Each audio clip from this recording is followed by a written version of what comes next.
Queridas irmãs, queridos irmãos em Cristo, boa noite. Está fraquinho. Olha, está um dia bacana ali como esse, tem que ficar puxando. Apesar de que a garganta está um pouco seca, né? Então vamos lá. Queridas irmãs, queridos irmãos em Cristo, boa noite. Boa noite. Amém. Agora falaram encarnados e desencarnados. Meus irmãos, estou aqui mais uma vez com muita alegria. Quero parabenizar a direção da casa, né, por esse aniversário. São 33 anos. Olha que bacana, hein? A idade do desencarne, da desencarnação de Cristo, né? E, gente, que bacana, 33 anos. E é um privilégio, né? Para esses lugares, eu digo assim, lugares realmente privilegiados, que têm a sorte de ter uma casa religiosa, que trata com tanta dignidade os nossos irmãos desencarnados, né? Porque uma casa religiosa é sempre um lugar bom, mas eu sempre digo assim, que o lugar onde os desencarnados, onde os espíritos se sentem mais à vontade, com toda certeza, é na casa espírita, né? Porque, infelizmente, devido a muitos equívocos dogmáticos, os nossos irmãos que estão necessitados de amparo, necessitados de orientação, como nós mesmos, que no momento estamos encarnados, e que, na maioria dos casos, eu posso falar por mim, cheguei à casa espírita pela dor, pelo sofrimento, precisando de orientação para me encontrar. E com o desencarnado não é diferente, né? Nós que trabalhamos com a desobsessão nas reuniões mediúnicas, nós sabemos que é também, né, por esse motivo que a maioria dos desencarnados procuram os centros espíritas, né? Procuram a casa religiosa. Infelizmente, nem sempre há essa compreensão. Então, dentre os livros que eu tive a alegria de psicografar, tem um romance chamado Labirintos da Culpa. Esse livro foi usado, apesar de ser um romance, ele foi usado como livro de estudo em vários centros espíritas, inclusive em Curitiba, onde eu fui fazer uma palestra para os trabalhadores da casa, porque ele mostra o desespero do espírito. Tem um capítulo chamado A Solidão dos Mortos, que é muito interessante, porque a desencarnada, perdida, sem saber como aliviar as suas dores, ela encontrou alento encostando-se, aproximando-se de uma jovem com quem ela teve alguma afinidade, inclusive uma afinidade não muito positiva, porque ela estava muito irritada, não sabia o que estava acontecendo. Ela estava desencarnada há 10 anos e não sabia ainda o que tinha acontecido com ela. Então ela estava muito irritada em função daquilo, e ela então encontrou uma moça que estava muito irritada com o marido, e ela encontrou ali, né, uma afinidade e foi para a casa dessa moça. E depois de ficar lá um bom período, a moça foi adoecendo, foi adquirindo aquela doença dela, porque elas entraram numa sintonia psíquica. Então uma vizinha da moça falou assim: olha, você está com encosto, é coisa do demônio, você precisa, vai lá em tal lugar assim, que eles vão fazer um descarrego e você vai se livrar do demônio. E a desencarnada, quando ouviu aquilo, achou até que seria interessante. E ela chegou lá, coitada, ela foi chicoteada, ela foi chamada de demônio, sai desse corpo. E realmente ela teve que sair, porque ela foi arrancada à força daquela simbiose que ela criou com a moça. Então a moça se sentiu melhor naquele exato momento em que ela foi afastada, mas ela foi escorraçada, ela foi jogada para fora daquela casa religiosa. E quando chega do lado de fora, ela percebeu que tinha ali vários espíritos como ela. E aí ela percebeu também o seguinte, que ela poderia, se ela quisesse, depois voltar a se unir à moça. Porque essa expulsão, ela era só até a porta daquela casa religiosa. ali ficava. Então, depois ela foi saber por que podia continuar. Porque as pessoas obsidiadas precisavam continuar voltando à casa religiosa, ter aquela dependência da casa religiosa. Mas é muito interessante. Então nós vamos entender, é que eu digo, por que no centro espírita, os nossos irmãos desencarnados, e quando nós falamos desencarnados, será a nossa condição amanhã? Nós não sabemos se vai ser daqui a 10, 20, 30, 40, 50 anos, tomara que demore bastante, para a gente aprender bastante aqui, mas pode ser daqui a pouco, não sabemos, Então na casa espírita é onde os espíritos se sentem tão à vontade, meus irmãos, que eu lhes digo, eu não tenho evidência, mas eu digo por inspiração, por intuição. Essa casa espírita que está fazendo 33 anos, ela é imensamente maior do que esse espaço físico que ela ocupa, no plano espiritual. E nesse momento, a assistência de desencarnados, para cada um encarnado que tem aqui, tem pelo menos 10 desencarnados aqui, compartilhando conosco nesse aprendizado. Então a casa está de parabéns, continue com essa determinação, com essa firmeza, que a espiritualidade hoje está em festa, comemorando também esse aniversário. Durante todo esse mês de setembro, o mês da primavera, Eu trouxe o último livro que foi publicado pela editora Boa Nova. Esse é o nosso 19º romance, chamado Um Quarto Vazio. Um quarto vazio. Por que um quarto vazio? Aí eu vou dizer, quando eu estava já mandando a história para a editora, eu fui dar uma pesquisada no Google e eu lancei, joguei o nome Um Quarto Vazio. E aí, dentre as coisas que vieram, veio a letra de uma música do Chico Buarque, quem conhece? E eu falei, eu vou usar um trechinho dessa música aqui na introdução. E aí nós vamos entender por que o livro se chama Um Quarto Vazio. Olha isso. Chico Buarque. Ó metade de mim, ó metade arrancada de mim, leva o seu olhar, que a saudade é o pior tormento, que a saudade é o revés de um parto, a saudade é arrumar o quarto do filho que já morreu. É forte isso, Nossa, eu arrepiei quando eu li isso aqui, falei, nossa, isso tem que entrar no livro. Por que, meus irmãos? O tema desse livro, desse romance, essa história levou uns 5 anos para ficar pronta. Ela começou, foi um trecho, foi um pedaço, um tempo depois outro e tal, e ela foi finalizada agora no início desse ano.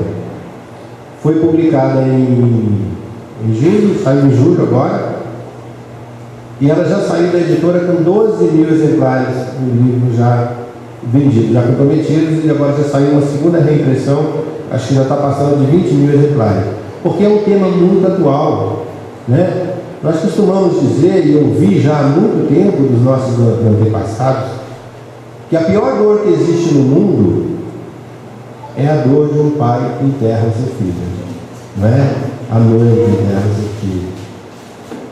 Porque contraria as leis naturais, não é isso? Nós sempre esperamos, enterrar os nossos pais, e que os nossos filhos nos enterrem.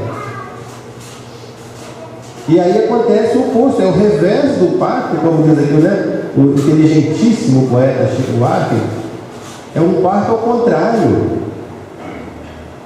Dentro desse ponto de vista, dessa lei natural, que até então nós entendemos. Mas o que é natural? E aí nós precisamos questionar, porque nós aqui estamos falando da morte, mas nós somos espíritas. Então a nossa visão com relação à morte, ela é a visão daquilo que os espíritos nos ensinaram, daquilo que nós encontramos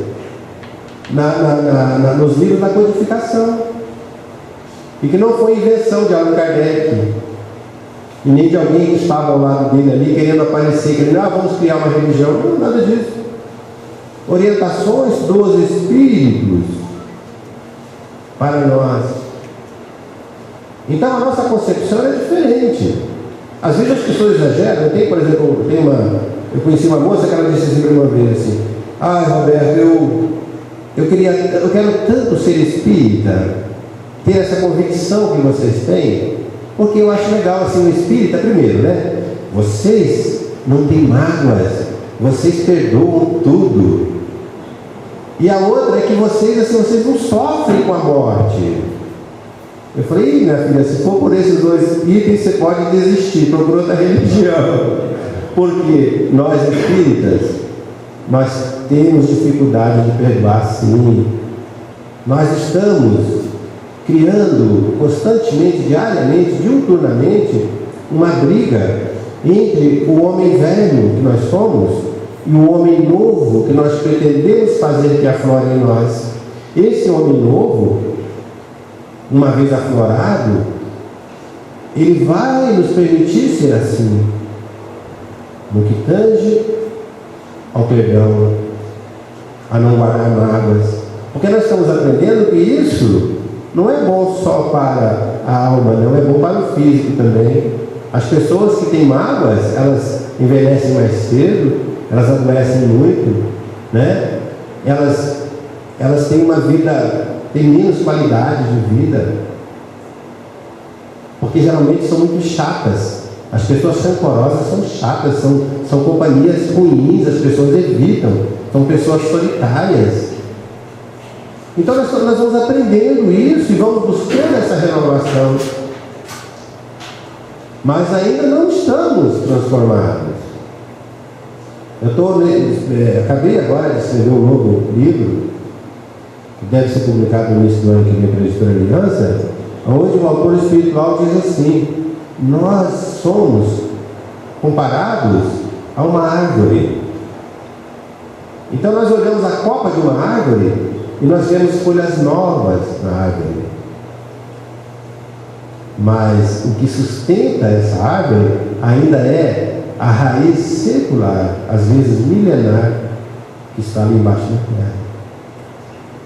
Então, nós vamos fazendo a nossa transformação moral, a nossa evolução, lá no topo, nas folhas novas que vão surgindo, mas a nossa raiz ainda é a raiz do homem velho.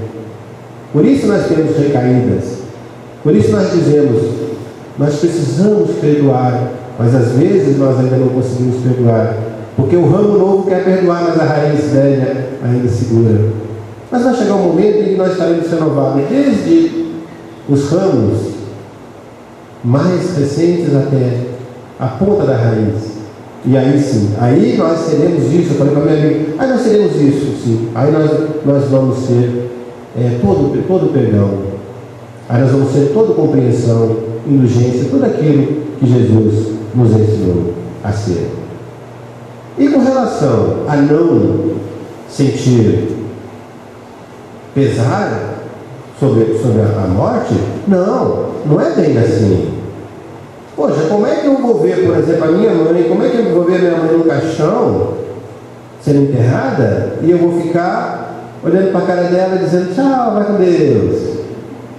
Né? Um filho, de repente, um irmão, um amigo. Não é assim. Eu disse: é claro que nós sofremos, sim. É claro que nós vamos chorar, sim. Vamos sentir falta da presença física daquele ente querido. A diferença é que nós não vamos encarar aquele momento como uma perda definitiva. É apenas um afastamento temporário. É como se aquele ente querido estivesse indo fazer uma viagem, estivesse indo morar em outro país, em outro estado, em outra cidade distante, e nós vamos ficar um tempo sem vê-lo. O problema é que a cultura oriental, ela tem uma visão sobre a morte que é uma coisa muito negativa e que já vem conosco desde a infância.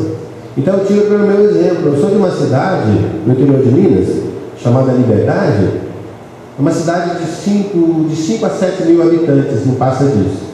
Eu vivi lá até os 13 anos de idade. E toda vez que morria alguém, e sempre era conhecido que uma cidade pequena, todo mundo conhece todo mundo, né? Todo mundo é no mínimo culpado, né? E aí morria lá o fulano, e eu criança, a minha família ia para o velório. Eu ficava em casa. Mas de jeito nenhum. E o medo do defunto de me visitar, né? Porque ainda meu avô contava tanta história de assombração, gente, que eu tinha medo até da minha sombra. Então imagina, sabendo que um vizinho lá morreu, está todo mundo lá, eu vou ficar em casa aqui sozinho? Não, eu ia também. Então aquela imagem tenebrosa daquele caixão imenso, porque quando a gente cresce tudo é muito grande, né? Aquele caixão imenso em cima daquela mesa imensa, a tampa do ataúde encostada numa parede, e o cheiro, gente, aquele cheiro de flores cozidas, um dia quente como hoje, assim, por exemplo, e a vela queimada, e aquilo fica impregnado na narina da gente. E nós crescemos com aquele pensamento e o desespero. A viúva, porque a viúva tem que chorar muito, porque se a viúva não chora, ela não ama o marido, não amava o marido. Talvez ela estivesse até de olho no outro, né? Se o marido não chorar a morte da esposa, logo logo vai estar com uma novinha, né? Então, olha o equívoco dessa cultura. É preciso chorar muito, descabelar-se, desesperar-se para provar que ama aquela pessoa. Se ficar quietinho no canto, sentadinho lá, então não amava, não é possível, não amava. Se não está nem ligando, né? Olha, eu não vi fulano derramar uma lágrima. Então, isso cria esse equívoco. Eu fiz essa palestra lá na Vila Prudente, se não me engano, e aí o dirigente, quando eu fiz esse comentário, ele falou assim, eu preciso contar uma historinha. E aí ele contou que na cidade dele teve um caso, um rapaz que morreu, e uma morte inesperada e tal, e aí a viúva ficou desesperada. E quando o caixão baixou a sepultura, ela começou a gritar na beira da cova, começou a gritar, eu quero ir junto, me levem junto, eu não sei viver sem o meu marido, me levem junto. E tinha chovido, e aquela terra que tiraram ali, o negócio estava um barro assim, muito escorregadio. E de repente ela, naquele desespero, ela se desequilibrou, escorregou e caiu dentro da cova, em cima do caixão. E ela mal caiu, ela deu um salto e começou a gritar, me tirem daqui pelo amor de Deus. Então não era bem aquilo que ela estava falando, né? Ela não queria coisa nenhuma, né? Mas, gente, que coisa triste nós pensarmos que o ente querido que deixou o corpo físico deixou de existir. E pensar que até pouco tempo atrás, muitos de nós aqui pensávamos assim. Ou então não pensávamos de nada. Mas não tínhamos essa certeza que temos hoje de que continua vivendo. Esse livro, inclusive, olha, esse livro aqui vai estar no sorteio aí, viu? Quem está com o número aí, nós vamos sortear também esse livro e vou autografar para quem ganhar. E um dia, vou marcar um dia que eu quero vir, vou trazer os meus livros aqui, vou trazer a preço de curso, vou pegar a editora de curso, trazer os livros, gente, porque nós precisamos ler, precisamos aprender para nos consolar, nos confortar e para confortar também aquelas pessoas que chegam até nós sem saber o que está acontecendo. Então, tem os livros de estudo que nós não podemos deixar de estudar, gente. Só que o livro de estudo é livro de estudo, não adianta uma pessoa que está chegando agora na doutrina, a menos que já tenha tido um contato muito profundo com a doutrina na encarnação passada, que pode ser caso assim, pegar, por exemplo, o livro dos Espíritos, o livro da cabeceira, você está lá e começa a ler e acha que vai aprender tudo ali. Não vai, é difícil. É difícil. O livro dos médiuns, né? O próprio Evangelho. Então existem grupos de estudo, os centros espíritas oferecem, né, os cursos. Nós precisamos estudar e aprender. O romance, ele fala numa linguagem mais direta. Ele traz aquilo que é da doutrina e coloca numa história onde nós vamos nos identificar com os personagens, Nós vamos aprender com os erros dos personagens, que vai evitar que nós precisamos aprender com os nossos erros. Então é muito interessante. E aqui é o seguinte, tem um casal muito bem sucedido financeiramente e tal, e o marido, na noite, ele passa a noite numa boate com o pessoal da empresa que ele trabalha, porque um dos diretores aposentou. Então, e ele é promovido, ele assume aquele cargo pela função de diretor de uma multinacional, era o que ele queria a vida toda. Então ele volta para casa de madrugada, feliz da vida, no seu carrão ali, tal, todo feliz, né, se sentindo todo poderoso e tal. E de repente no rádio ele ouve a notícia de que um jovem foi assassinado numa favela, isso aqui em São Paulo, foi assassinado numa favela, possivelmente um acerto de um traficante de droga e tal, acerto de contas, alguma coisa assim. E ele está tão feliz, ele não quer atrapalhar aquele momento de alegria dele, ele vai, muda de canal e tal, e vai para casa. Só que no dia seguinte de manhã, a polícia bate a porta dele, convidando para ir ao IML fazer o reconhecimento, porque tudo indica que o rapaz que foi morto na favela era o filho único dele, um rapaz de 20 anos de idade.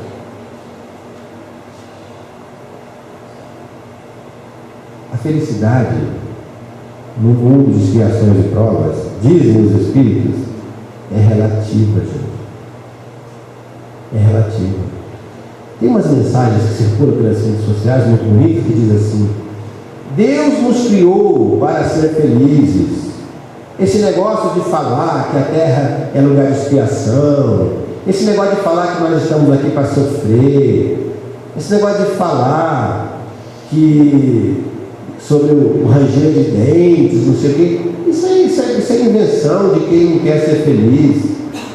Deus nos quer felizes, nós estamos aqui para ser felizes. Muito bonita a mensagem, muito otimista, muito legal, mas ela também é relativa. Claro que Deus nos criou para ser felizes, Deus não nos criou para o sofrimento. Mas eu te pergunto, quando é que Deus dá qualquer colaboração que seja, o menor que seja, para que nós sejamos infelizes? O que é que pode vir da parte de Deus para nos fazer tristes, infelizes?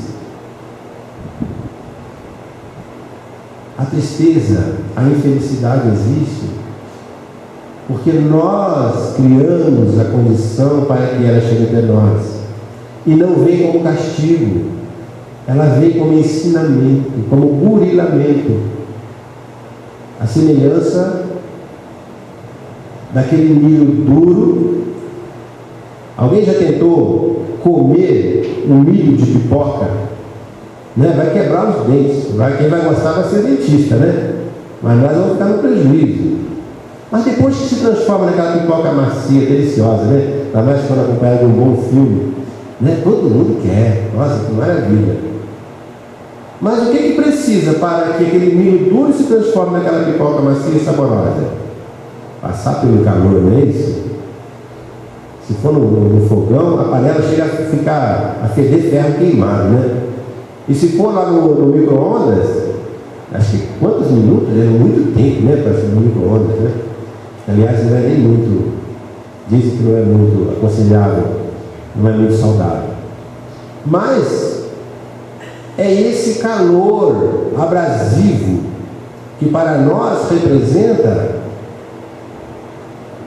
que é representado por essas situações que nós passamos como essa. Imagina um pai que está todo feliz porque conseguiu uma coisa que ele queria tanto, né? Uma vitória tão interessante, e de repente aquilo para ele não representa mais nada. Tanto que nos dias seguintes à morte do filho, quem assume o cargo, a função dele é um colega dele, ele desiste, porque a vida fica cinzenta para ele, perde todo o sentido. A esposa adoece e os dois entram num confronto, porque vem aquele sentimento de culpa. E o sentimento de culpa, nós ainda somos tão frágeis para o sofrimento, que quando uma coisa começa a doer muito, nós queremos dividir isso com alguém. E aí nós começamos a apontar o dedo. e dizer a culpa é sua, a culpa é sua, a culpa é sua, naquela tentativa desesperada de dividir aquele sofrimento. Então o casal entra em crise, e é uma situação tão desesperadora, tão sufocante, tão triste, que a casa deles vira um mausoléu, o casarão, a mansão vira um mausoléu, e o quarto vazio do filho lá, lembrando o tempo todo que enquanto eles estavam comemorando, enquanto estavam se divertindo, enquanto estavam o filho estava sendo assassinado, coitadinho do filho, pobrezinho do filho, desassistido pelos pais. E é um grande equívoco pensarmos assim. Estava sendo assassinado numa favela. E aí, meus irmãos, é tanto equívoco atrás de equívoco, é tanta falta de esclarecimento, de conhecimento, que um ano se passa, e em um ano a vida daquele casal se transforma, né? Do céu e inferno. Mas o que acontece? Eu não vou contar todos os detalhes da história, porque eu acho que vocês poderiam depois, até para ajudar a editora que tem compromissos, né, sociais e tudo precisa do seu lucro para manter inclusive uma creche muito interessante lá na Catanuva. Mas assim, deve adquirir, porque tem muito ensinamento aqui. Eu vou falar por alto a história, né? Quando completa um ano da desencarnação desse rapaz, o autor espiritual dessa história, que é o Francisco, é ele que é encarregado de levar o pai ao encontro do filho. E aí é que está o ensinamento, e aí que está a aprendizagem. Porque o pai fica tão chocado quando ele se encontra com o filho. Primeiro que é uma emoção muito grande, imagina, né? Você pensa que a pessoa está morta. Você fica um ano chorando pela morte daquela pessoa, achando que nunca mais vai ver, que perdeu, não sei o quê. E de repente você é colocado frente a frente com aquela pessoa e pode abraçá-la. Imagina a emoção desse pai. E ao mesmo tempo a vergonha, porque ele fala: meu Deus do céu, o que eu estou fazendo? E o filho pede para ele: pai, eu tenho uma coisa para pedir para o senhor, só uma coisa. Cuida melhor da minha mãe, sabe? Cuida melhor dela. Nossa, mas a mulher ficou muito chata depois que o filho morreu. A mulher ficou muito chata. Ele disse: se eu estivesse morto, justificaria, mas eu não estou. E agora o senhor sabe que eu não estou morto. Então cuida melhor da minha mãe. Porque a única coisa, meus irmãos, que estavam levando sofrimento e desassossego para aquele menino do plano espiritual, e a história que parecia ser uma coisa, era outra completamente diferente, ele não estava numa condição ruim do plano espiritual. O único sofrimento que estava chegando até ele lá eram os desentendimentos ali entre os pais. Olha que interessante. Aí tem gente que vai dizer: ah, mas isso é fantasia. Como é que uma pessoa vai ser levada para o plano espiritual para encontrar lá com o filho que já morreu? Se nós pensamos dessa forma, nós precisamos estudar muito mais ainda o Espiritismo. Nós precisamos questionar a nossa fé, inclusive a nossa fé na bondade soberana de Deus. E estudar no Livro dos Espíritos, tem uma parte do Livro dos Espíritos que fala sobre os sonhos. O que são os sonhos? E ali os Espíritos nos chamam inclusive de ingênuos. Nós somos metidos a saber tanta coisa, a nossa ciência é tão avançada, a nossa tecnologia, tal, e nós não sabemos, olha, de uma coisa tão primária quanto o sonho. Nós não dormimos, meus irmãos, nós não. O nosso organismo físico, ele precisa de repouso, para recarregar as baterias. Mas nós não precisamos, porque nós não somos de carne e osso, nós somos espírito. E como espírito, nós não temos sono, não temos fome, não temos sede, não temos nada. Nós não precisamos de nada disso. Ah, mas olha, você está falando isso aí, mas eu assisti o Nosso Lar, e aí eu vi que lá no Nosso Lar, né, os espíritos desencarnados, eles lá fazem tudo isso aí que você está falando aqui, não faz.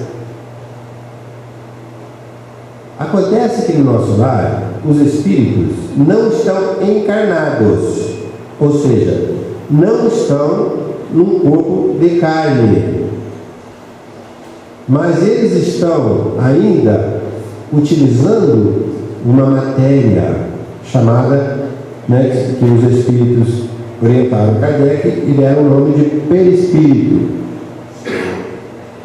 Por quê? Nós ainda não somos tão evoluídos a ponto de estarmos no plano espiritual apenas em espírito.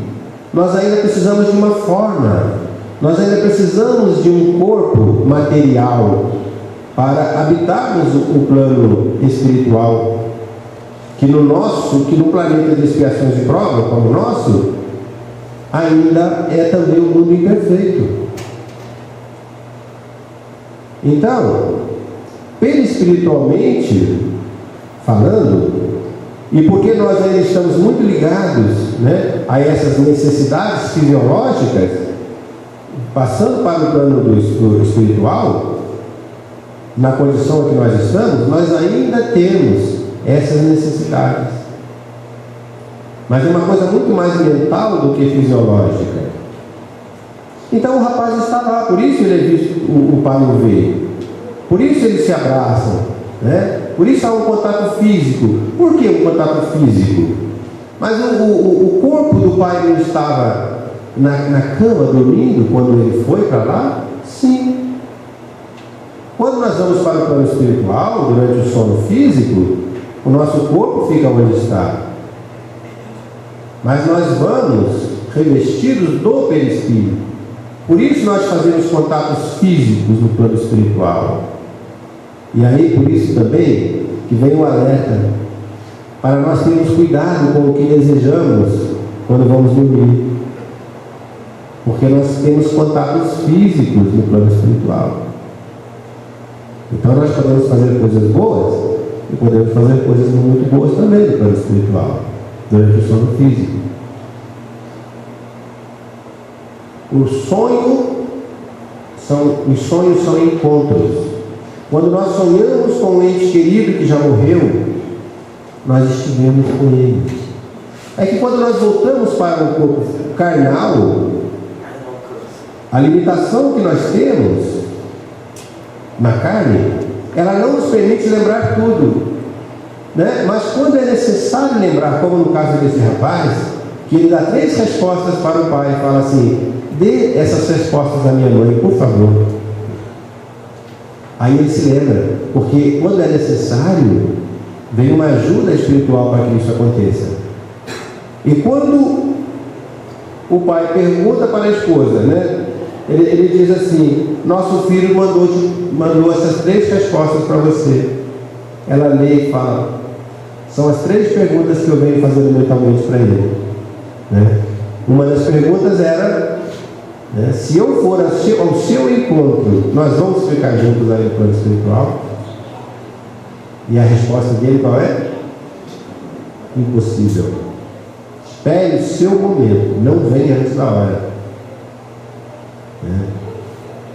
É muito interessante. E mais interessante, tem um momento que ele fala assim: pai, a sua vinda aqui foi programada com muita dificuldade. Aí o pai fala assim: mas por quê? É tão difícil assim vir ao plano espiritual? Eu faço questão de ler esse trechinho. Isso aqui para mim foi assim um grande aprendizado. Ele diz assim: a dificuldade deveu-se à visão materialista que o Senhor tem sobre o mundo. Veja bem, quanto mais materialista nós formos, mais difícil é o nosso acesso ao mundo espiritual.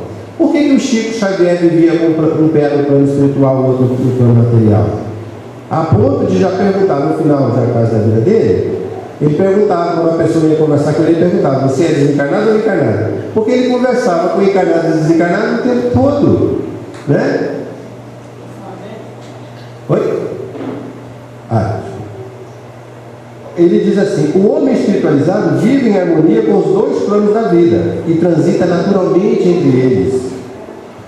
Muitas das pessoas que o senhor viu nessa colônia, porque quando esse homem chega lá, ele vê muitas pessoas transitando pelas ruas, por ali. Então o rapaz fala para ele, e ele pensa que são todos desencarnados. E aí o rapaz fala para ele assim: nem todos eram desencarnados. Muitos daqueles que estão aqui, que o senhor viu, são encarnados. E eles vivem aqui, têm livre acesso, porque acreditam na sua origem espiritual e vêm a este lugar, tanto para ajudar quanto para ser ajudado. Gente, quando nós trabalhamos com amor, ajudando o nosso próximo, por isso que é muito importante nós desenvolvermos o hábito do trabalho voluntário. Sabe, precisamos trabalhar para ganhar nosso dinheiro e pagar nossas contas. Né? Até porque ninguém aqui é corrupto, aqui todo mundo é honesto. Né? Nós precisamos trabalhar. Mas olha, é bom nós nos acostumarmos com o trabalho voluntário. Sabe por quê? No plano espiritual nós não temos trabalho remunerado. Se nós nos acostumarmos a trabalhar apenas para receber dinheirinho, nós vamos chegar no plano espiritual, nós vamos ficar desocupados. E não é bom ficar desocupado. Trabalho voluntário, quem desenvolve trabalho voluntário aqui, durante o sono físico, continua trabalhando no plano espiritual, não é assim? Continua trabalhando.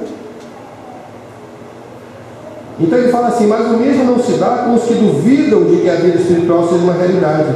Para esses, o acesso ao mundo dos espíritos é mais restrito.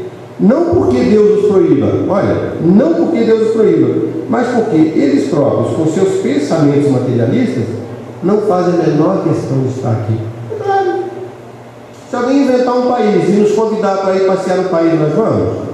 Um país fictício? O mundo, vamos lá, o mundo de Oz, né? Não tem aquele desenho lá do mundo mágico de Oz, né? Mágico de Oz. Então Oz seria uma cidade, né? Ou então o planeta do Pequeno Príncipe, né? Nós não vamos, porque nós sabemos que isso é ficção, não existe. Então, quem duvida de que o plano espiritual exista, obviamente vai ter dificuldade de ter acesso a ele. E mesmo que tenha, não vai acreditar, vai achar que é sonho. Então, quanto mais espiritualizado nós formos, quanto mais nós acreditarmos nisso que essa doutrina traz para nós, de que o plano espiritual é uma realidade, que o plano material é apenas uma cópia do plano espiritual, que o mundo espiritual existe independentemente do mundo material, que nós existimos independente de estarmos numa vestimenta física, que isso aqui é transitório, isso aqui é perecível, isso aqui a gente vai perdendo os pedaços. E até agora eu não perdi nenhum pedaço grande, mas o meu pai já perdeu uma perna, né? Então a gente vai perdendo, os pedaços vão ficando por aí. Eu estava já perto de uma vez, né? E aí, a gente deixa de existir? Esse livro vem mostrar para nós, e tantos outros livros, não é o primeiro livro que trata desse assunto, e não vai ser o último, com toda certeza, porque nós somos teimosos, então a gente precisa ficar mandando um monte de história para a gente ver se entra na cabeça da gente. Que nós somos espíritos, nós pertencemos ao mundo dos espíritos, nós não somos terrestres. O pessoal fica discutindo, sabe que existe extraterrestre? Eu acho tanta graça agora que o pessoal fala isso, perguntas, quando eu vejo alguém perguntando, né? Sabe que existe extraterrestre? Ô sujeito, você é extraterrestre. Você é extraterrestre. Você acha que você é daqui? Nós não somos da Terra.